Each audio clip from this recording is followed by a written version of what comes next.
Hello there. Today we're going to work on some maps, and Eleanor's here drawing with me. I'm not quite sure what she's going to draw. I don't think she knows yet, but one of the things that I love about when I visit Waldorf classrooms, especially in the grades, probably 4 and up, the teachers have got beautiful map drawings on the chalkboard.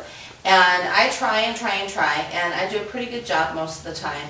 But as a busy mom, we all know that we can all use some help.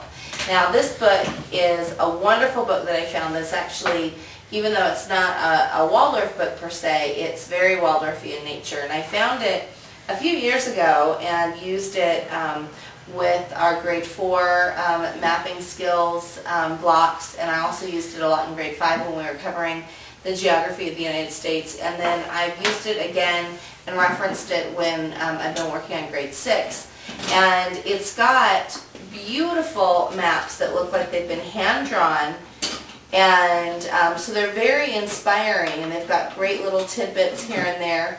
But what I think is wonderful about them is I can look at this and not feel quite as intimidated about my lack of complete artistic ability, and I know that's something that a lot of moms struggle with.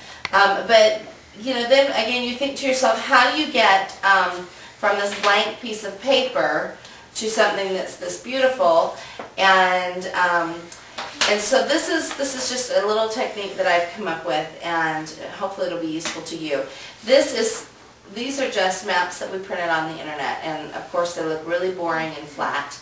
And you know, they're great for laminating and just practicing, but one of the things that you really want to do is really bring the map alive for your child. And so in grade 6, when we're doing the studies of our homeland, you want to mark the map with places you've visited, things that are really important to you. You know, if your family's been to Disneyland, then in that right spot in California, you draw yourself your little castle or your Mickey ears or whatever. And I know that's kind of a mainstream reference, but you know, even if you've been to Stonehenge, you'd mark that on your map, or any place fun that you've been to or that really brings a lot of importance to you and your family, and then also to just the study of your homeland. And then in grades 6 and 7th and 8th, they're going to be studying a lot more topographical kind of things on the map. So you're going to be looking at more the geography of the land itself, like is it mountainous, where are the lakes, where are the rivers. And so this way I'm hoping to be able to incorporate everything and make it not so hard for moms. So what I decided to do is I've got my drawing paper here, and this is 11 by 14. This is the size I like to use because I can easily fold it and stick it in our planning binder.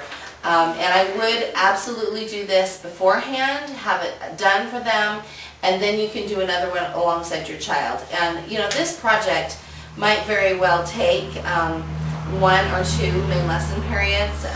We'll probably be speeding it up quite a bit, the magic of having a video camera.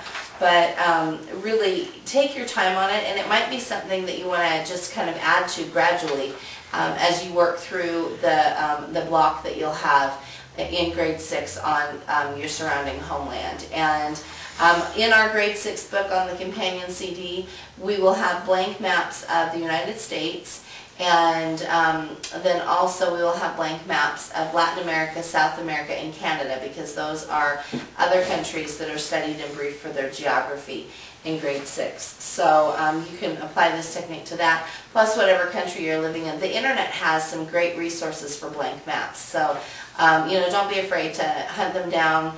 I just do a quick Google search and come up with all kinds of maps that way, and then alter them for what we need. So what I'm going to do is I'm going to cut out our map of the United States here. Now I'm drawing your necklace. You're drawing my necklace? Oh, well, that's a good thing to draw, I guess. I like this necklace. And when we're done here, we're going to have to get ourselves outside, huh? It's a pretty day. I'm going to get this cut, and I'm leaving, probably 1/8 of an inch to the the raw edge of the map.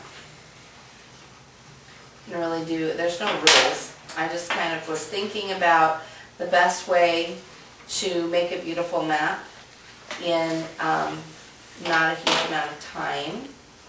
And this is what I came up with.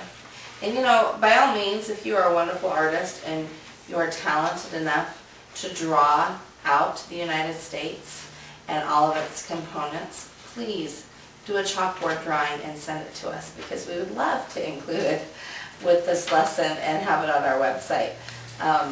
Like I said, I'm pretty talented most of the time with my drawing, but this one just kind of stretched me. So we were thinking about other ways to try. Let's see here. And I've also included maps of Alaska and Hawaii as well. And you know, it's kind of distorting because most maps, even this one, really don't show how big Alaska is in reference to the United States. This is not drawn to scale. If Alaska were really put on here to scale, it's bigger than Texas. So my guess is, looking at it, it would probably cover a good portion of the United States up here if you superimposed it for real. So kind of keep that in mind when you're sizing your picture, that it's not totally to scale. And make sure you bring that up with your child too.